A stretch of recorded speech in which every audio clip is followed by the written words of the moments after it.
In this video, we're going to briefly talk about categorical vectors in R. So categorical data should be stored as a factor variable in R. Hadley-Wickham states in Advanced R, a factor is a vector that can contain only predefined values. It is used to store categorical data. Factors are built on top of an integer vector with two attributes: a class, factor, which makes it behave differently from regular integer vectors, and levels, which defines the set of allowed values.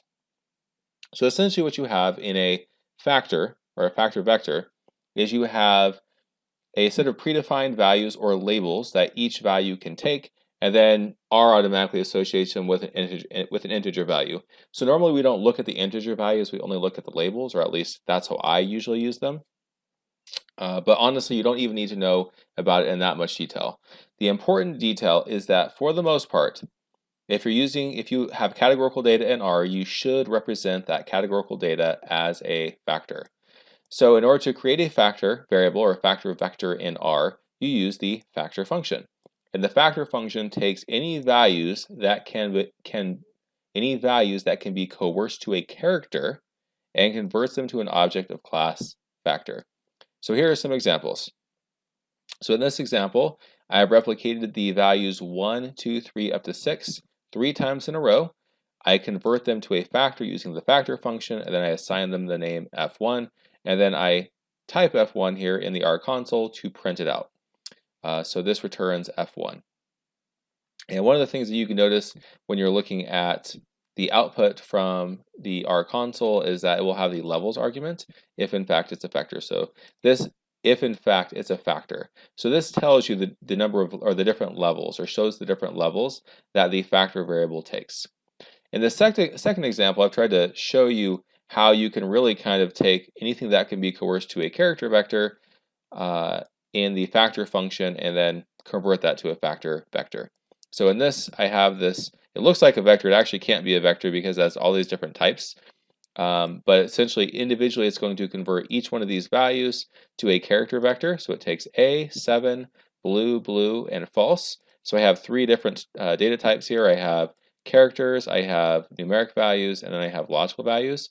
The factor function automatically converts them to character vectors, and then I assign it the name f2. And so if I print out f2 by simply typing f2 in the R console, it returns the factor vector, and it shows the 4 different levels that we provided in the factor function here.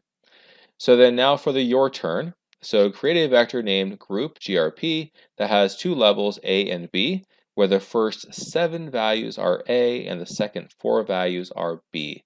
So I'm going to jump over to RStudio so we can look at the R output and then also look at how to do this your turn.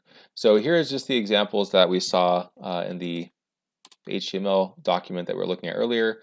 So here's my factor vector f1, here's my factor vector f2, everything looks good. And now I want to create this third vector, factor vector group, where we wanted to replicate the value A 7 times and the value B 4 times.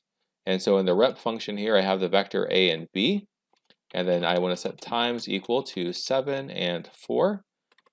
And so I'm going to run that, and then I'm going to look at the output, and oops, I forgot something, didn't I? So this created a character vector that had the properties I wanted, right? So I have A 7 times and B 7 times, but I actually forgot to wrap that in the factor function, which converts it to a factor. So I add that back in, and now it looks like exactly what we want.